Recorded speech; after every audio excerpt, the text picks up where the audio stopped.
Hey, you lovely lot, and welcome back to Crime Analyst and the Intelligence Cell.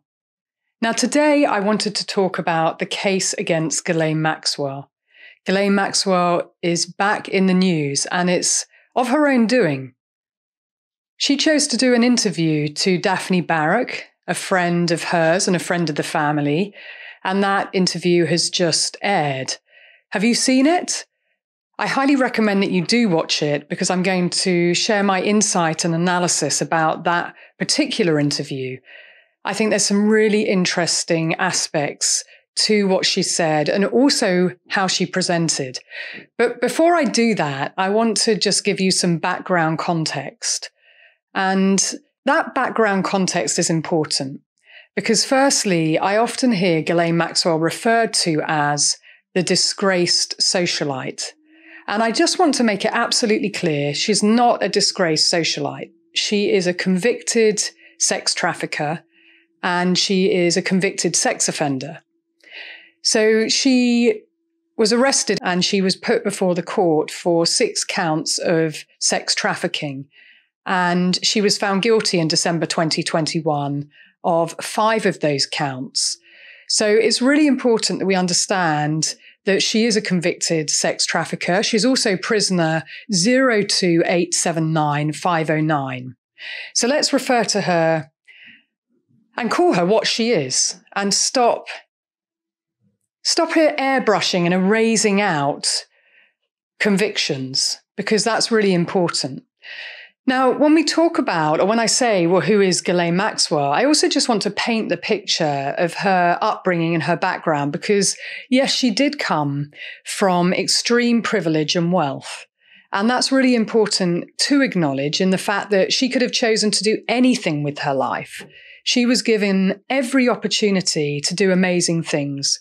She was an Oxford graduate. She knew everybody in the social scene. Her little black book was full of connections thanks to her father. Now, her father was Robert Maxwell, and he was a tyrant. He was a fraudster. He was a domestic abuser. And if we think about the accounts from all the children who are now obviously adults, and from Ghislaine, that yes, she was his favorite, but they all walked on eggshells around him. He was a terrifying individual, and he indulged Ghislaine and wanted her on his arm, but he was also tyrannical and had this Jekyll and Hyde personality. And it does sound like he was abusive. But what I will say is there are plenty of people who grow up with domestic abusers in their life and they don't go on to abuse. And Ghislaine Maxwell chose to target girls, children, women, and choose vulnerable girls and women and exploit them, manipulate them, groom them, sexually abuse them, and feed them into Jeffrey Epstein. So that's really important to say. And she chose to do those things. No one forced her to. So part of her defense was that she was a bystander to Jeffrey Epstein, who was the abuser, and that there were elements that were being talked to about coercion. And I do not believe Ghislaine Maxwell was being coercively controlled by Jeffrey Epstein. And in fact, at trial, it was shown that she was a co-conspirator and an abuser. So that's very important to point out. She was found guilty on 5 of the 6 federal charges, and she's in prison. Her sentence was 20 years.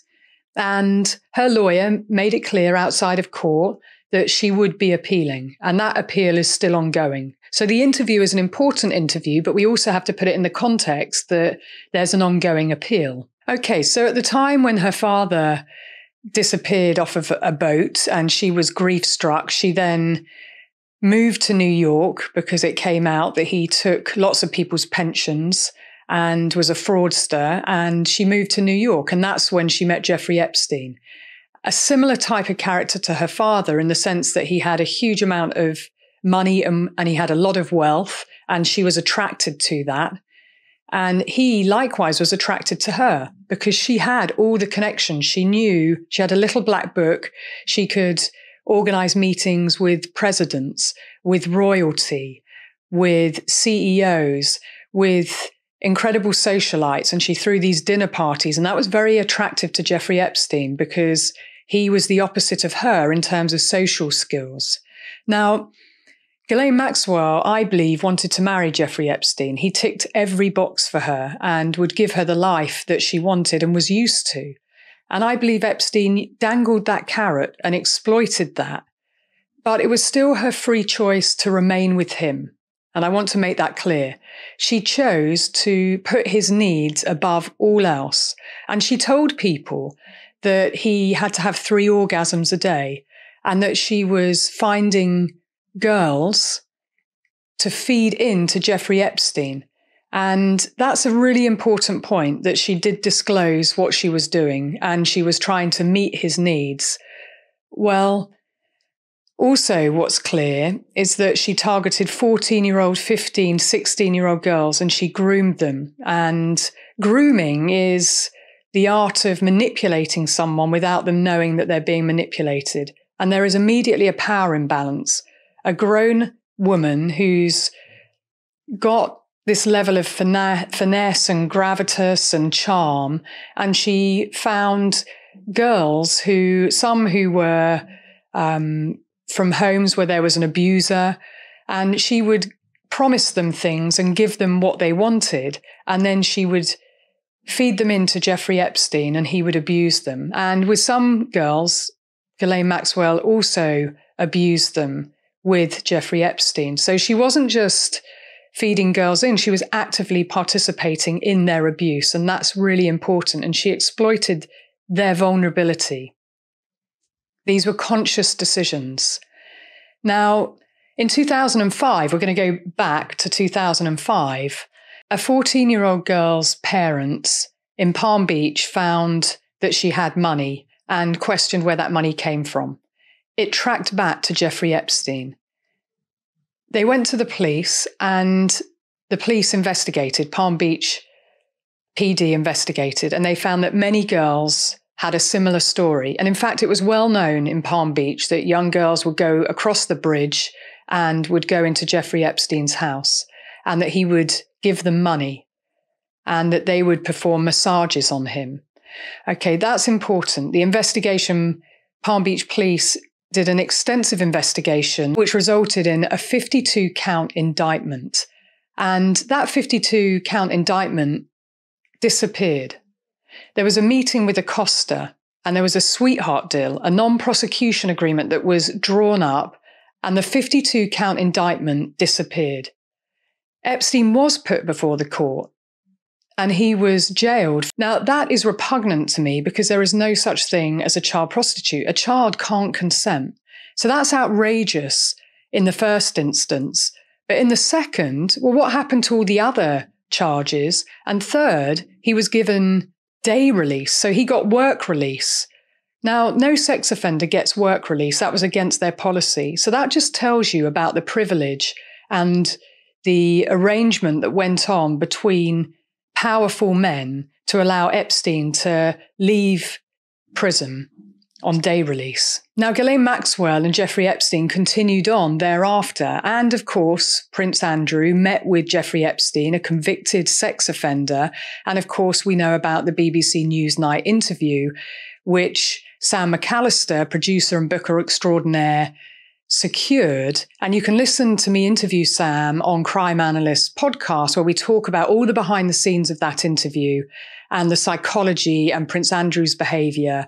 And it's a really important interview, Crime Analyst and the BBC's.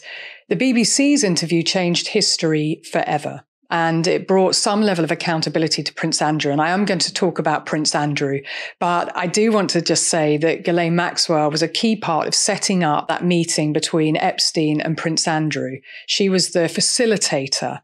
So Ghislaine Maxwell and Epstein continued to be friends. And you might recall that in 2018, Julie Brown from the Miami Herald, she did an extensive investigation into Epstein's behavior and how he escaped real justice.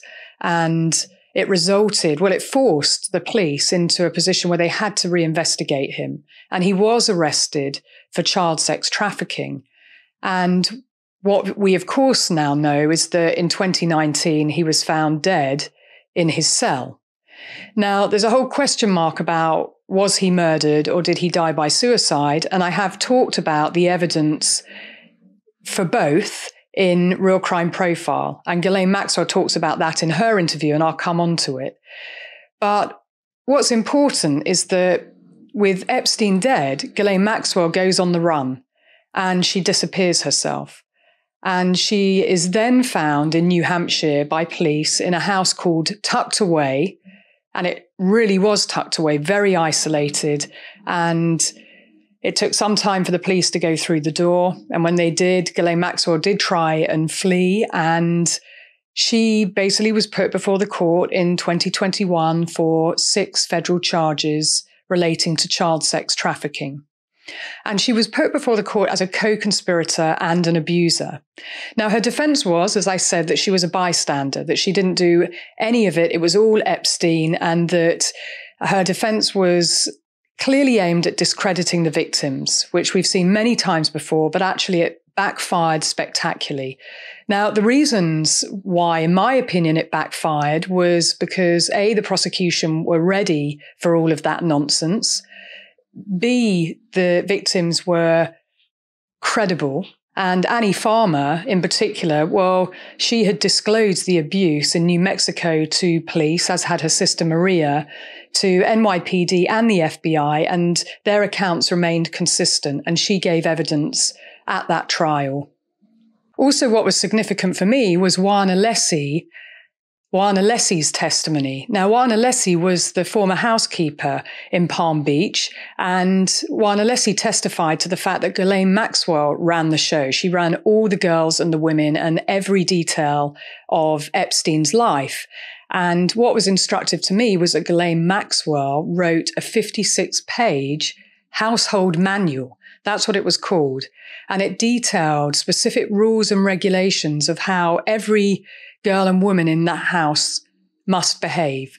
So things like always smiling, always remain unobtrusive, how to make Jeffrey Epstein's coffee, the seconds in a microwave, that whatever they heard and whatever they saw, they must say nothing, and that they saw nothing.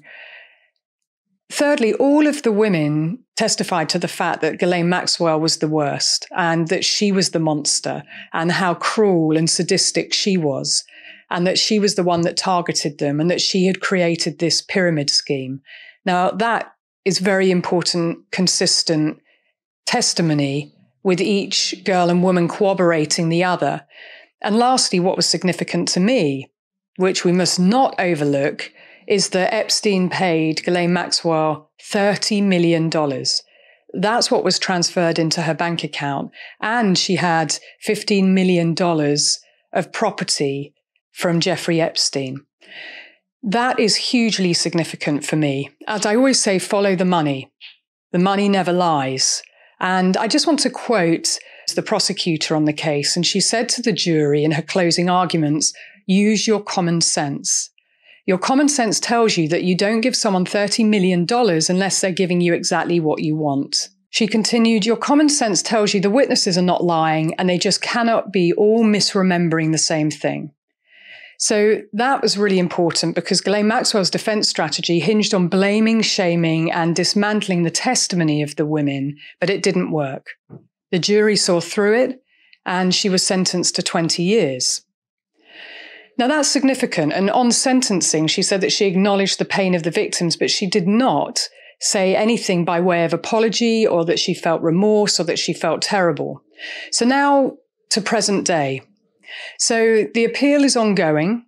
And this ridiculous interview has just come out. And I think the timing is absolutely critical. I always talk about triangulation, the fact that Prince Andrew is talking to lawyers about challenging the settlement, the fact that Ghislaine Maxwell's interview landed, and the fact that they're claiming that this photo is fake, all at the same time to discredit Virginia Giuffre. And it helps Ghislaine Maxwell. And Prince Andrew probably thinks that it helps him. But I'm going to talk about that in a minute. So I want to share with you my analysis of that interview. So firstly, she's in a low security prison and she is going to the law school each day there, and she's helping other prisoners with their legal cases, and she's also working on her own appeal. Now, when I looked at her, I could see that her hair was dyed, so she's wearing makeup and she looks good. She doesn't look suicidal. She doesn't sound suicidal. She's taking care of herself, and it was important for her to look that way on this interview. But my big takeaway was that it was a big PMS fest. It was all poor me syndrome, the pity party. And she chose her words very carefully, and she was very deliberate with a lot of fiddling with her hair and her face, I believe trying to soften herself, but also trying to buy time to think about words specifically. And she talked about the food there and that she was depressed. And yes, I would imagine she was depressed because she is somebody who likes to be in control. She's come from privilege. And so the daily prison life would feel very difficult for someone who always wants to be in control. But the important thing she wanted us to know was that she is superior in there. She is helping other prisoners. And she's trying to just let us know about her superiority and her altruism, which is very interesting. And she talks about the fact that she's divorced. She is divorced from the person that people talk about. Well, in my opinion, that's because she doesn't accept that what she was doing was wrong. I do believe that she just saw the girls and women as nobodies, that they didn't matter. And that's why it's so easy for her to divorce from child sex trafficking. She just sees it that it was an exchange that was reciprocal, that there wasn't a power imbalance and that she didn't exploit them and groom them. So that doesn't surprise me at all about her. She's very entitled and she has this superiority complex.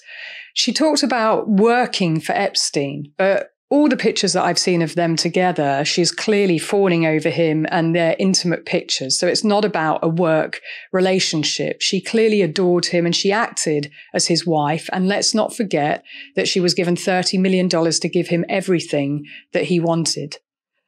Now, she is specifically hung up on that picture of Prince Andrew with his arms snaking around Virginia Giuffre's waist, with his groin turned inwards to Virginia, that was taken in her London apartment. She is smiling in that picture, and I believe that it's Epstein that took the photo. But she's hung up on it because that really, when that came into the public domain, that was the start of her undoing. And so I believe that she is obsessed with that picture and she wants to discredit that photo because it was the beginning of her accountability and unraveling. And that photo, well, she says that it was fake. And I just want to read exactly what she said. She said, "I don't believe it's real for a second. In fact, I'm sure it's not." Okay, so firstly, she's not being declarative. She's not saying it's fake, it's not real, I know it's not real, I wasn't there, it didn't happen. She's leaving room for the grey area, for in case somebody does pipe up and say that it's real and authentic. And it wasn't part of her criminal case, so there's no reason really for her to talk about it. But she's trying to be helpful to Prince Andrew as well. And the point is, for his lawsuit that Virginia Giuffre brought against him, he had access to the best lawyers and the best digital forensic experts, but yet they didn't examine that photo. And the experts who have seen it, who have examined it, say that it's authentic. So there's that. She is supporting Prince Andrew, her dear friend, as she calls him. Well, that's no surprise. And Prince Andrew is considering his legal action and taking advice from lawyers. And she's supporting him in that and trying to discredit Virginia. But let's just remember the fact that Prince Andrew, again, had access to the best lawyers at that time, and they took their time with the settlement. So I don't believe that there is any chance that that settlement will be overturned. But at the same time, you've got Ian Maxwell, Ghislaine's brother, supplying the media with a picture of two adults in a bath with pictures on their faces pretending to be Prince Andrew and Virginia Giuffre, saying that them in the bath proved that Prince Andrew could not have had sex with 17-year-old Virginia. Well, firstly, I found that picture absolutely disgusting and repugnant, and it's perverse to make fun of victims of sexual abuse in that way. And I can't get my head around why the Telegraph published that on their front page, but it really proves nothing, because Virginia Giuffre said that sex did not take place in the bath. It was actually, that's where the foreplay began, of Andrew kissing her toes, and it happened outside the bath. So it's completely irrelevant. But for me, it's about muddying the waters even further, and it really is repugnant. But if that's the best shot that Prince Andrew has got, I mean, I don't fancy his chances, quite frankly, and I can't see that lawsuit, if he does indeed choose to bring one, I don't believe it's got legs, and I don't believe it will go anywhere. And the other point to say is that if the only person who's coming to your aid and speaking on your behalf is a convicted sex trafficker and sex offender, well, I don't think that that's a good look either. So I don't believe that lawsuit, if he does in fact bring one, will go anywhere. And it's just not a good look having a convicted sex offender. And he did indeed distance himself from Ghislaine Maxwell, but now it does look like there's triangulation there. Now, the last 2 points that I want to share with you, well, I just want to read to you what she said about the victims of Jeffrey Epstein and herself. And she says this: Epstein died, and they should take their disappointment and upset out on the authorities that allowed this to happen. I hope they have closure via the judicial process, and I wish them time to heal and have a productive and good life going forward. That's what I hope for them. So she doesn't apologise in that interview, and at no time does she show any remorse. And yes, her appeal is ongoing, but she could say that she was really upset about what happened to the victims, and that she is really remorseful and sorry, but she chooses not to say that. So Ghislaine Maxwell is all about protecting Ghislaine Maxwell, and she's telling us that she's dedicating her life to help people incarcerated. Well, I'm glad that she's found purpose, finally. But as a convicted sex offender and child sex trafficker, she's exactly where she should be, which is in prison. And if she does carry on talking, what I want her to do, and the only words I want to hear coming out of her mouth, are her naming names. Naming names of the men that she supplied the girls and the women to. I want her to open her black book. That would be a good start if she is authentically trying to help people. But for me, Ghislaine Maxwell is exactly where she belongs. She is not a scapegoat in the wake of Epstein dying. She was not entrapped, and she was not coerced. She targeted girls and women. She abused girls and women. She supplied them to Epstein of her own free will. She enabled Epstein to be one of the most prolific sex offenders and paedophiles of our time, and she must be held accountable for that. And the fact that she had a feminist lawyer stating that she was a scapegoat, I mean, to me, that's just repugnant. Ghislaine Maxwell has done nothing for women across her whole life course but cause pain and anguish. And she could have done anything in her life, and she chose to do this. She chose to target and exploit and manipulate and groom and abuse vulnerable girls and women, and now she has to pay the price. And as I always say, follow the money, because the money paints the picture. And I've had enough of her poor me syndrome. Name the men, that's all I want to hear coming out of her mouth. And she is exactly where she needs to be. So until next time, be curious, ask questions, never fall for poor me syndrome, and always trust your instincts.